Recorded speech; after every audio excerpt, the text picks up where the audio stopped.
Hi, my name is Genevieve, and today I am making a Brazo de Mercedes cake, which originates from the Philippines.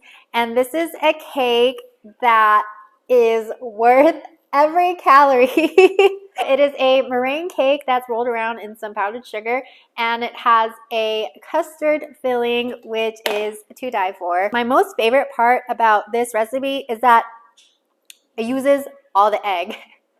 So one of my peeves is when a recipe calls for all egg whites or all egg yolks, and then you have a bunch of egg whites just sitting in your refrigerator and you have to figure out something to use them for, and vice versa for egg yolks. So I love making Brazo de Mercedes because it uses the entire egg. The egg whites get whipped up and baked into a meringue cake, and the custard filling is made with the egg yolks. I was always intimidated by making this cake, one, because it deals with meringue, two, because it rolled, and three, it just looks so pretty. Like, I was always intimidated. And then after the first time that I made it, I was surprised by how easy it was to make it. It is super simple and so delicious. I make this cake all the time, and it is everybody's favorite. This cake never lasts. The day that I make it, it is gone that night. So let's go over the ingredients and let me show you how to make it. Before we go on, can you hit that like button right there? I can't reach it. This is everything that you'll need to make the cake. You'll need 8 eggs at room temperature, a 1/4 teaspoon of cream of tartar, 2/3 cup of white sugar, 1/2 teaspoon of vanilla, 3/4 cup of condensed milk, 1 teaspoon of vanilla, and 3 tablespoons of salted butter. If you don't have salted butter, just take unsalted butter and put a pinch in there. And then you need some powdered sugar. These ingredients are going to be used for the custard filling, and this is going to be for the cake. Preheat your oven to 350 degrees. We are going to start with the cake first, and the first thing you want to do is separate your egg whites from your egg yolks, which is why you want to work with room temperature eggs, because it's just easier to separate.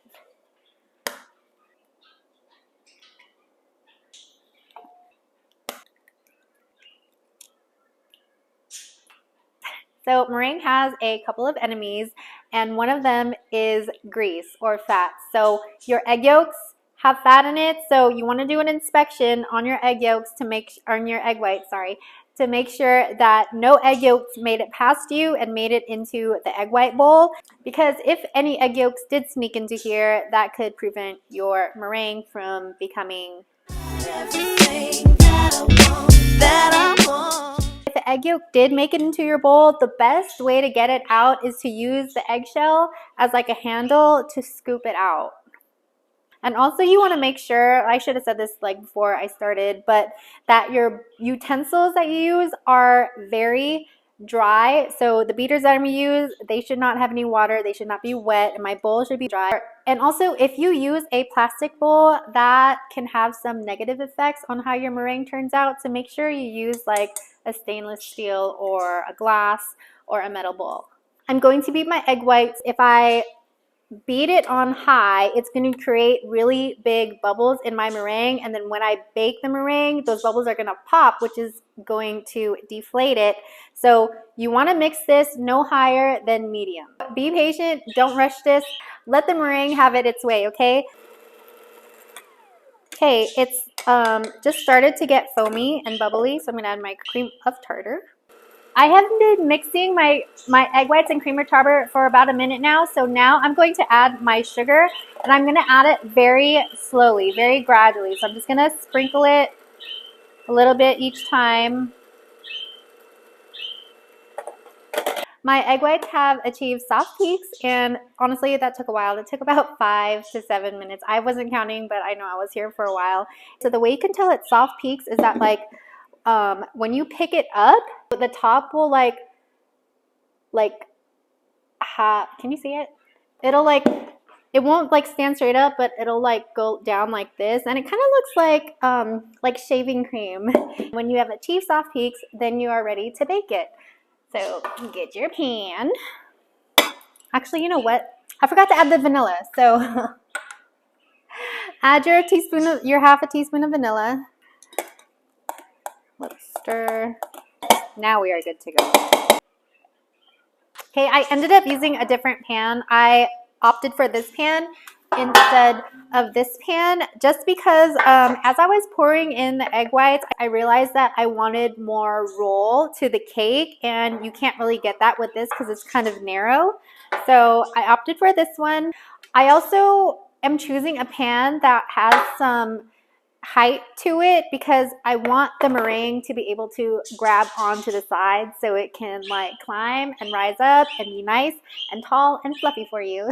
You're gonna take a scraper with some teeth edges. So I'm gonna use this edge right here. It looks like that. If you don't have a tool like this, a fork will work beautifully for this also. I really want the grooves to be profound, so as I like sweep it across, I'm gonna hold it completely vertical and I'm gonna really dig it in there so that the grooves are profound. Looks like this, ready to bake. Now we're gonna be making the custard filling on the stovetop. So I just have a pan here and I'm gonna turn on my fire. Add your condensed milk and your egg yolks. So in goes my condensed milk. I'm gonna like mix it a little bit.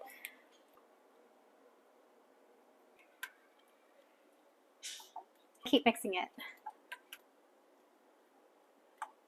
Almost there. I just turned off my fire because it looks like this. It looks like this, okay? And this is what you want. I have my butter here in some pieces, so I'm just gonna add them a little bit at a time. And add your vanilla.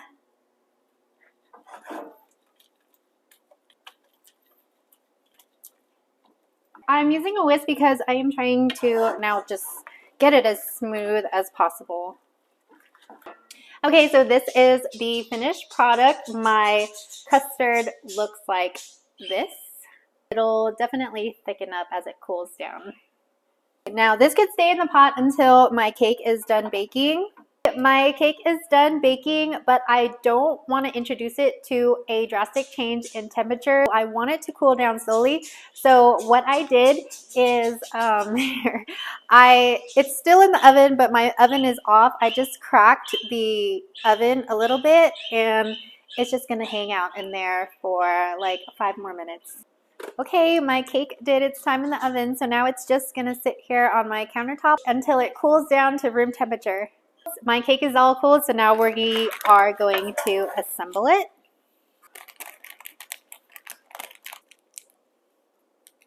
To prevent it from sticking, I'm going to coat the top with some powdered sugar.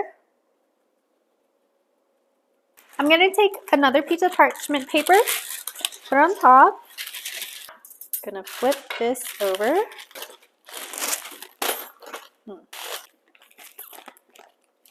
So this is going to be the inside of the cake. Let me check the bottom of the cake. Okay, so my lines are going horizontally this way. When I roll it, that's how I want the lines to be when the cake is done. I want the lines to be like going this way. So I'm checking the bottom to make sure that I'm oriented right. And now I'm going to put my filling. Sticky. This custard is super sticky.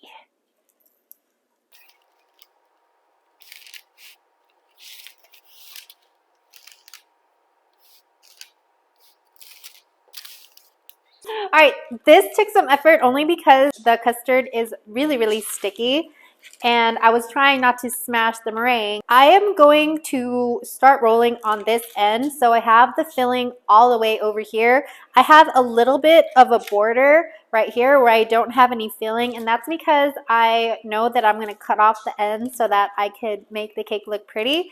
And then I have maybe like a 1-inch border over here at the top, because I don't want the filling to like ooze out. And this is going to be the bottom of the cake right here where it ends, okay? All right, so we are ready to start rolling. Watch.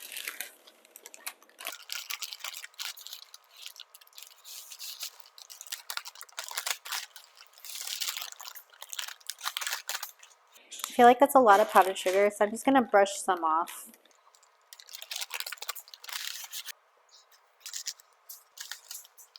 Okay, the cake is finally done. I cut it using a bread knife. It really helps to cut it. Maybe I should have like showed you.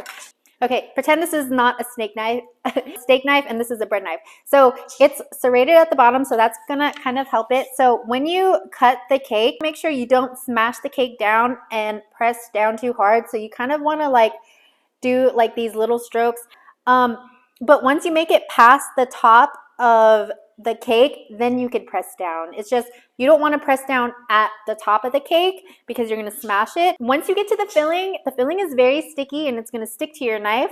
Wait till you get to the bottom and then you could press down and cut all the way through. So I think it's time to try some cake.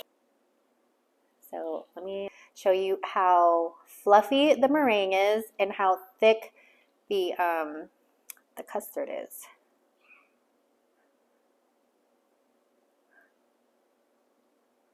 Oh my God, it's so perfect. Yes, it is. It's so perfect. Oh my God, I'm drooling over here. I'm salivating over here. Okay, I'm gonna taste it. Cheers.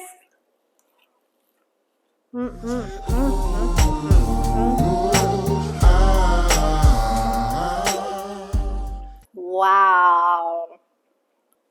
That one bite just brought so much joy to my life.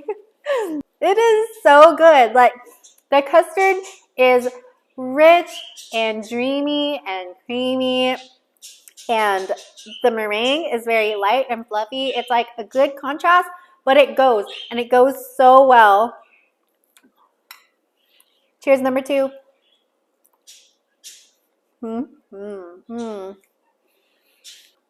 You would love this cake. If you like this recipe and this video, don't forget to subscribe to my channel so that you don't miss out on all the other recipes that I want to share with you. Bye! Thanks for watching!